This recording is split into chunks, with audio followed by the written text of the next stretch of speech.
Continuamos hoy nuestro estudio del capítulo 4 de este libro de los Hechos de los Apóstoles, que iniciamos en nuestro programa anterior. Como ya vimos, tenemos aquí la primera persecución de la Iglesia y el poder del Espíritu Santo. Dijimos también que este capítulo 4 revela el resultado del segundo sermón de Pedro. 5,000 hombres fueron salvados. Los apóstoles fueron arrestados y puestos en la cárcel por instigación de los saduceos, cuyo único motivo fue su proclamación de la resurrección de Jesucristo. Leamos otra vez hoy los primeros 2 versículos de este capítulo 4 de los Hechos. Hablando ellos al pueblo, vinieron sobre ellos los sacerdotes con el jefe de la guardia del templo y los saduceos, resentidos de que enseñasen al pueblo y anunciasen en Jesús la resurrección de entre los muertos. Quisiéramos resaltar algo aquí que es realmente sorprendente si no lo ha notado usted ya. ¿Quiénes fueron los que encabezaron la persecución del Señor Jesús y que por fin lograron que fuera arrestado y puesto a la muerte? Fueron las autoridades religiosas, especialmente los fariseos. Ellos fueron los enemigos de Cristo cuando Él estuvo en la tierra. Ahora sabemos que más adelante algunos fariseos fueron salvados. Sabemos, por ejemplo, que Nicodemo fue salvo y que José de Arimatea probablemente era fariseo. Sabemos también que Saulo de Tarso era fariseo. Al parecer había muchos otros fariseos que llegaron también a un conocimiento salvador del Señor Jesucristo. Después de que los fariseos habían acabado con el Señor Jesús, su enemistad y su rencor pasaron. Pero ahora tenemos a los saduceos, quienes no creían en la resurrección, y ahora son ellos los que se constituyen en los enemigos porque los apóstoles estaban predicando en cuanto a la resurrección de Jesucristo. Permítanos explicar algo en cuanto a esto. El autor de estos estudios bíblicos, el Dr. J. Vernon McGee, nos dice que nunca se ocupó en ningún movimiento ni en ningún intento de reforma para tratar de poner en orden las cosas en los pueblos o ciudades donde él sirvió como pastor. Nunca él creyó que le correspondía hacer esto. Por muchos años le tocó servir como pastor en una iglesia ubicada en el centro de la ciudad de Los Ángeles, en el estado de California, en los Estados Unidos.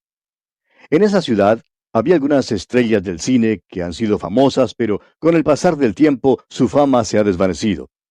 Muchas veces estas ex-estrellas se ocupan en alguna clase de obra de reforma social después que su fama se opaca. Quizá lo hacen debido a alguna clase de reacción personal. Pues bien, cierta vez, dice el Dr. McGee, una dama que en su día había sido estrella de Hollywood, le llamó por teléfono y le pidió que sirviera en un comité que trataba de extirpar los vicios y abusos en el centro de la ciudad de Los Ángeles.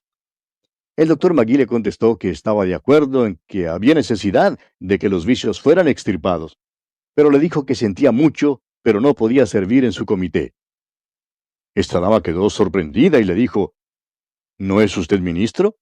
¿No tiene interés en extirpar los vicios? El Dr. McGee le contestó que sí, por supuesto, que estaba muy interesado en eso, pero que no servía en su comité porque no creía que así se hacían las cosas.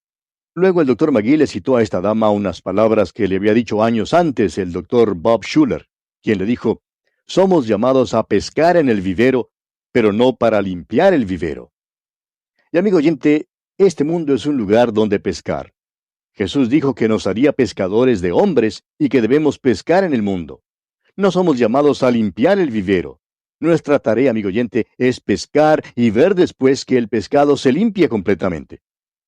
Hemos notado que los más grandes enemigos de la predicación del Evangelio no son los cantineros. Los miembros de las cuadrillas de rufianes nunca son la principal preocupación contra el Evangelio. ¿Sabe usted, amigo oyente, quiénes son los que más hostigan?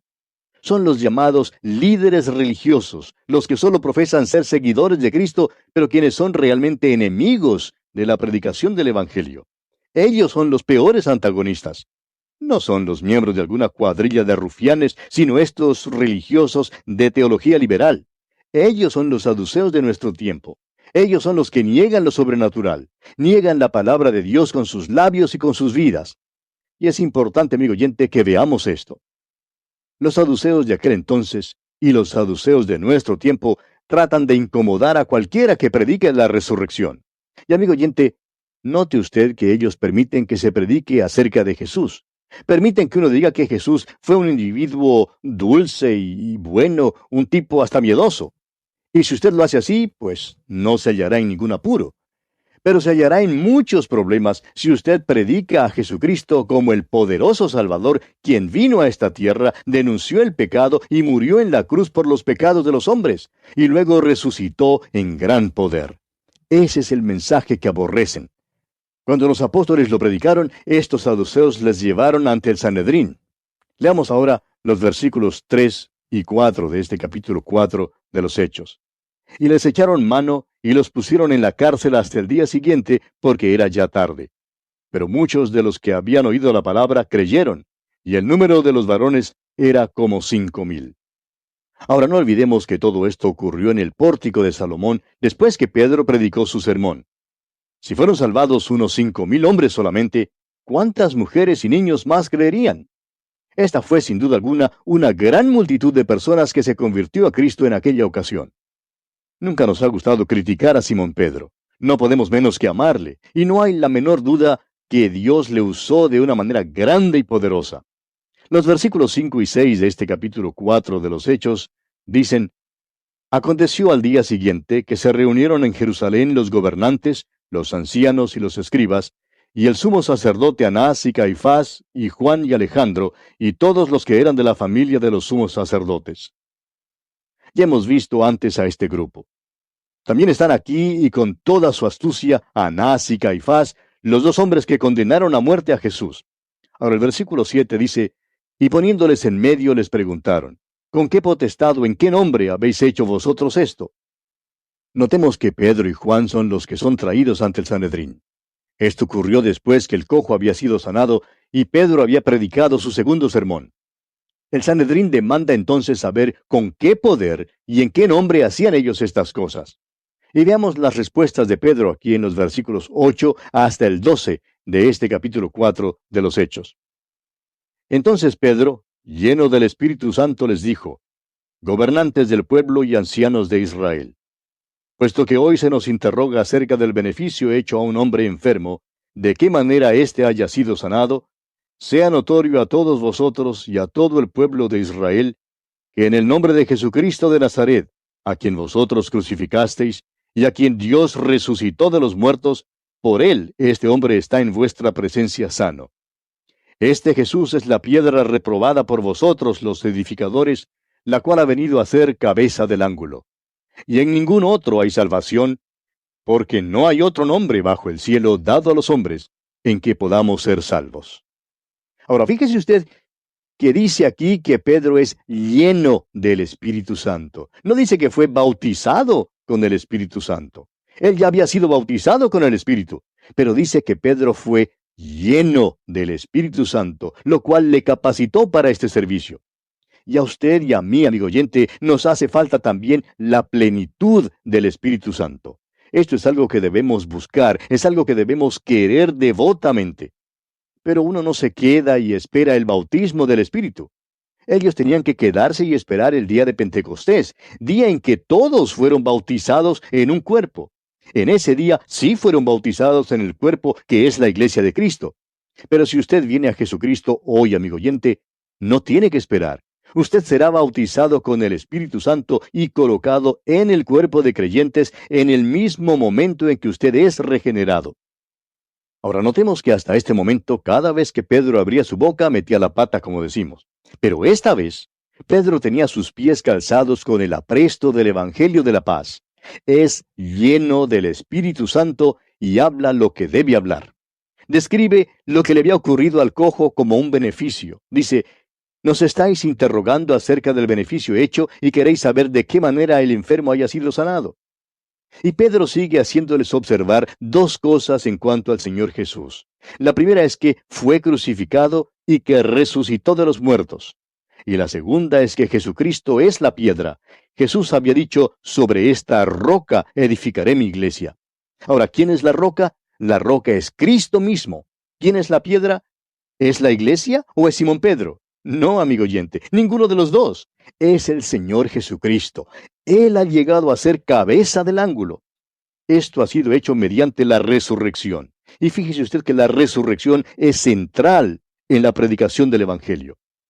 Ahora recuerde usted que la pregunta fue, ¿con qué poder y en qué nombre habían hecho estas cosas? Y después de explicar la fuente del poder, Pedro ahora se refiere al nombre. Y dice en el versículo 12, y en ningún otro hay salvación, porque no hay otro nombre bajo el cielo dado a los hombres en que podamos ser salvos.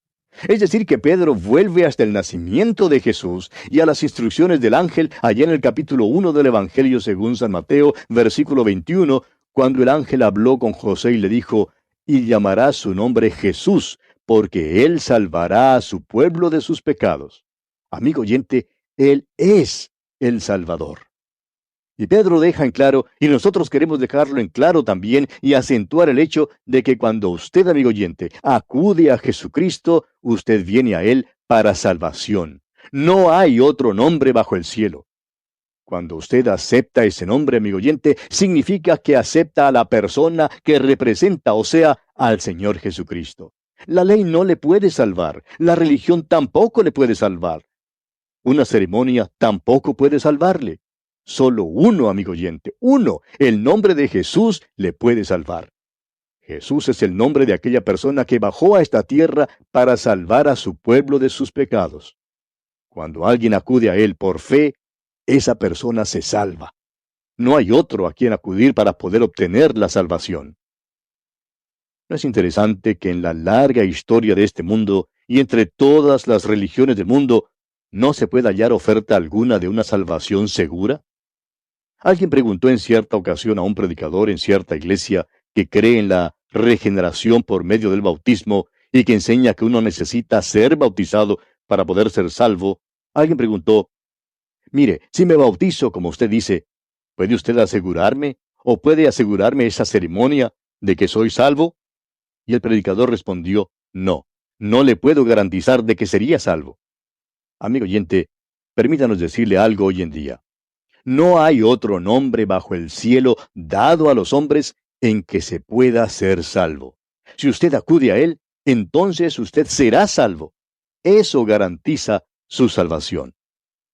Y este fue también el mensaje de Simón Pedro, mensaje que dio mientras estaba lleno del Espíritu Santo. Fue un maravilloso mensaje que le dio al Sanedrín. Continuemos ahora con el versículo 13 de este capítulo 4 de los Hechos. Entonces, viendo el denuedo de Pedro y de Juan, y sabiendo que eran hombres sin letras, y del vulgo, se maravillaban, y les reconocían que habían estado con Jesús. Estos hombres no habían asistido a ningún seminario teológico, pero los hombres del Sanedrín notaron que ellos habían estado con Jesús. Cuán maravilloso, amigo oyente, es tener una vida que de algún modo u otro dirija la atención de los demás hacia la persona del Señor Jesucristo. Continuemos con los versículos 14 y 15 de este capítulo 4 de los Hechos. Y viendo al hombre que había sido sanado, que estaba en pie con ellos, no podían decir nada en contra. Entonces les ordenaron que saliesen del concilio y conferenciaban entre sí. ¿Cree usted que por fin, al ver personalmente al hombre sanado y después de haber escuchado la plática de Pedro, fueron acaso conmovidos? No, amigo oyente, de ninguna manera. Esto se observa al ver la forma como prosiguen en su conferencia. Y ahora el versículo 16 dice, diciendo, ¿qué haremos con estos hombres? Porque de cierto señal manifiesta ha sido hecha por ellos, notoria a todos los que moran en Jerusalén, y no lo podemos negar. Ni aun los saduceos de aquel entonces pudieron negar que un milagro había sido hecho. Pero son los de teología liberal, los que viven en este presente siglo, alejados por muchos años y por muchos kilómetros, quienes niegan la existencia de los milagros. Y quisiéramos decir aquí que si uno de ellos hubiera estado allí en aquel entonces, habría tenido mucha dificultad en negar el milagro. El señor liberal de aquel entonces tuvo que decir, no puedo negar lo que ha ocurrido. Hay muchas personas hoy en día que dicen que si tan solo les fuera posible presenciar un milagro, entonces creerían. Pero eso no es verdad, amigo oyente. Esta multitud aquí en el capítulo 4 de los Hechos había visto un milagro y no creyó. Y usted tiene la misma naturaleza humana que tenía aquella gente, amigo oyente. El creer no es un asunto de la mente.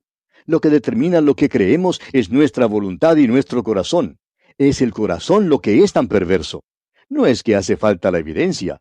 Es la condición del corazón humano la que tiene la culpa de que no tengamos suficiente fe. Ahora note usted que estas autoridades continúan conspirando y dicen aquí en los versículos 17 y 18 de este capítulo 4 de Hechos: sin embargo, para que no se divulgue más entre el pueblo, amenacémosles para que no hablen de aquí en adelante a hombre alguno en este nombre. Y llamándolos, les intimaron que en ninguna manera hablasen ni enseñasen en el nombre de Jesús. Ahora los apóstoles tienen una respuesta lista para ellos. Note usted la respuesta de ellos en los versículos 19 al 22 de este capítulo 4 de los Hechos. Mas Pedro y Juan respondieron diciéndoles: juzgad si es justo delante de Dios obedecer a vosotros antes que a Dios, porque no podemos dejar de decir lo que hemos visto y oído. Ellos entonces les amenazaron y les soltaron, no hallando ningún modo de castigarles por causa del pueblo, porque todos glorificaban a Dios por lo que se había hecho, ya que el hombre en quien se había hecho este milagro de sanidad tenía más de 40 años. Uno creería que el corazón de los hombres del Sanedrín habría sido enternecido por esto. Pero no sucedió así, sino lo contrario, ya que sus corazones fueron endurecidos aún más. Consideremos ahora el poder del Espíritu Santo. Leamos los versículos 23 y 24 de este capítulo 4 de los Hechos. Y puestos en libertad, vinieron a los suyos y contaron todo lo que los principales sacerdotes y los ancianos les habían dicho. Y ellos, habiéndolo oído, alzaron unánimes la voz a Dios y dijeron: Soberano Señor, tú eres el Dios que hiciste el cielo y la tierra, el mar y todo lo que en ellos hay. Notemos la escena aquí. Pedro y Juan han sido puestos en libertad y han regresado a la iglesia y dan su informe. Tenemos aquí una descripción de una gran reunión de la iglesia primitiva. Y creemos que nunca antes haya logrado la iglesia un nivel tan alto, una condición tan espiritual como la que se describe en cuanto a esta iglesia. Hallamos el secreto de esto en su oración. No es simplemente una oración cualquiera, es un himno de alabanza. Dicen: Soberano Señor, tú eres el Creador. Amigo oyente, tememos que la iglesia hoy en día no esté tan segura de que el Señor sea Dios y Creador. ¿Está usted, amigo oyente, seguro de eso? ¿Está usted seguro hoy de que Jesús es Dios? Eso tiene muchísima importancia, y es precisamente aquí donde la iglesia ha perdido su poder. Lamentablemente, amigo oyente, nuestro tiempo se ha agotado, así es que tenemos que detenernos aquí. Pero continuaremos, Dios mediante, en nuestro próximo programa. Y contamos desde ya con su siempre fiel y valiosa sintonía. Será pues hasta entonces que el Señor le bendiga muy ricamente.